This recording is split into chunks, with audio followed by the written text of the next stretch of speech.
The truth is, the biggest Wi-Fi security mistake isn't something super technical. It's actually people sticking with the default router settings, especially the default Wi-Fi password and the admin login. Think about it. Routers use generic names and passwords, and these aren't secret at all. Manufacturers often reuse them across millions of devices. Hackers know this, and they literally keep lists of common defaults. Now, let's break this down a bit more technically. Every Wi-Fi router has two important layers. The Wi-Fi network itself, that's the password you type in on your phone or laptop. The router admin panel, that's like the control center where you can change settings. The mistake most people make? They either leave one of these on the default, or they set a super weak password, like 12345678, or their birthday. A hacker doesn't even need to be a genius. They can just try a handful of guesses or look up the factory defaults for your router model online. And here's a scary twist.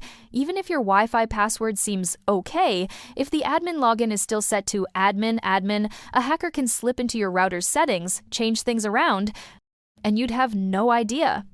That means they could monitor traffic, redirect you to fake websites, or even lock you out of your own network. Now, you might be wondering, but wait, my Wi-Fi says WPA too secure, isn't that enough? Here's the thing, encryption is strong, but it's only as strong as the key protecting it. Weak or default passwords completely cancel out that protection. It's like having a vault door but leaving the key sticking out of the lock. So, what should you actually do? First, change both your Wi-Fi password and your router's admin password.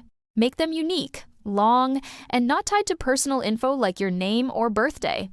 Second, rename your network SSID.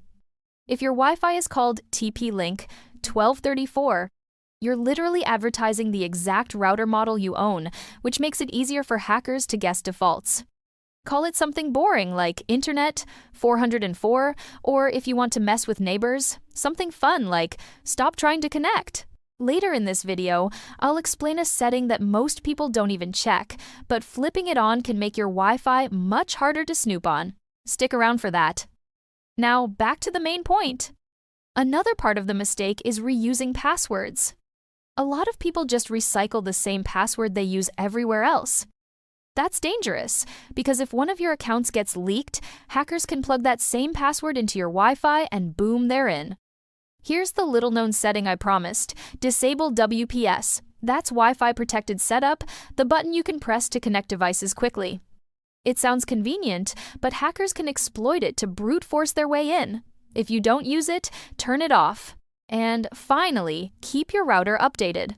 I know, nobody wakes up excited to update their router firmware, but updates patch security holes, and hackers love it when people ignore them. So, to wrap it up, the number one mistake is leaving your Wi-Fi wide open with default or weak settings. Change your passwords, rename your network, turn off WPS, and keep your router updated. Do that, and suddenly your Wi-Fi goes from wide open buffet to, sorry, we're closed. If you found this useful, I've got another video where I break down how firewalls actually stop hackers, and trust me, that's another layer you don't want to skip. Check that out next.